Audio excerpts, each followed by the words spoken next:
தாவேக தலைவர் விஜய் தேர்தல் பணிகளுக்காக செலவு செய்ய தயங்குவதால் அக்கட்சி நிதி பற்றாக்குறையில் தவிப்பதாக கூறப்படுகிறது. இதுகுறித்து இந்த செய்தி தொகுப்பில் விரிவாக பார்க்கலாம். தமிழக அரசியலில் புது என்ட்ரி கொடுத்த விஜய் தாவேகாவின் முதல் மாநாட்டின் போது சினிமா கரியரின் உச்சபட்ச வருமானத்தை விட்டுவிட்டு அரசியலுக்கு வந்திருக்கிறேன் என பேசியிருந்தார். இவரது இந்த பேச்சால் நம்ம தலைவன் தியாகிடா என்று அவரது ரசிகர்கள் பலரும் சில்லறையை சிதறவிட்டனர். ஆனால் தற்போது அது வேறவாய் இது வேறவாய் என்பது போல கட்சிக்காக தேர்தலுக்காகவும் நான் ஏன் எனது சொந்த சொத்தை விற்க வேண்டும் என தாவேக தலைவர் விஜய் கட்சி நிர்வாகிகளிடம் பேசி வருவதாக முணுமுணுக்கின்றனர் பனையூர் வட்டாரத்தினர்.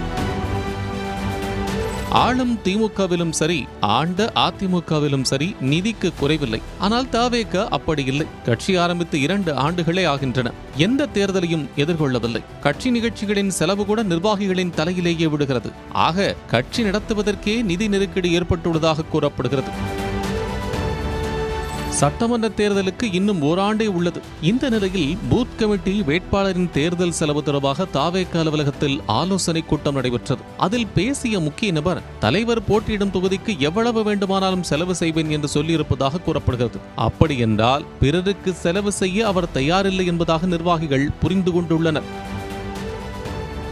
இன்னொரு பக்கம் கட்சியின் நிதி விவகாரங்களை கவனிக்கும் நபர் விஜய்க்கு சொந்தமான 3 சொத்துக்களை அடையாளம் காட்டி அவற்றை விற்றால் சட்டமன்ற தேர்தலை சந்திக்க ஏதுவாக இருக்கும் என்று கூறியிருப்பதாக பனையூர் வட்டாரத்தினர் தெரிவிக்கின்றனர். ஆனால் அதற்கு விஜய் தரப்போ நான் கஷ்டப்பட்டு சம்பாதிச்சு சேர்த்த சொத்தை எதுக்கு விற்கணும்? சினிமாவின் உச்சபட்ச வருமானத்தை விட்டுவிட்டு அரசியலுக்கு வந்துள்ள என்னிடம் இருக்கும் சொத்தையும் விற்குமாறு கூறுவது வேடிக்கையாக இருக்கிறது என கடிந்து கொண்டுள்ளதாக கூறப்படுகிறது.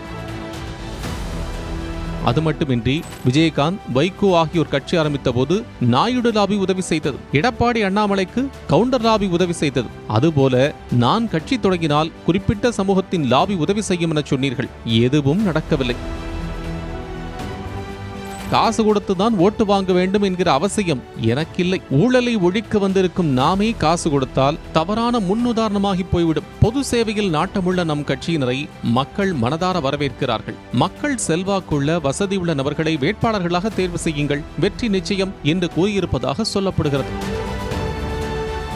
இதனால் அரசியலுக்கு வந்தால் மட்டும் போதுமா, செலவு செய்ய மட்டும் கஷ்டமாக இருக்கிறதா என்றும் நகரச் செயலாளர் பதவிக்கு 15 லட்சம் வரை பணம் கேட்கிறார்கள் என்று பார்த்தால் அனைத்திற்கும் நம்மிடமே பணம் கேட்பார்கள் போலவே என்றும் தாவேக தொண்டர்கள் சிலர் அதிருப்தியில் இருப்பதாகவும் சொல்லப்படுகிறது. இந்த நிலையில் ஏற்கனவே கொடி சர்ச்சை, கூட்டணி பலமில்லை என்று பல நெருக்கடிகள் தாவேக சந்தித்து வரும் வேளையில் கட்சிக்காக விஜய் செலவு செய்ய யோசிப்பதாகவும் கூறப்படுகிறது. இந்த நிலையில் சட்டமன்ற தேர்தலில் தாவேகாவுக்கு இது என்ன மாதிரியான தாக்கத்தை ஏற்படுத்தும் என்பதை பொறுத்திருந்துதான் பார்க்க வேண்டும்.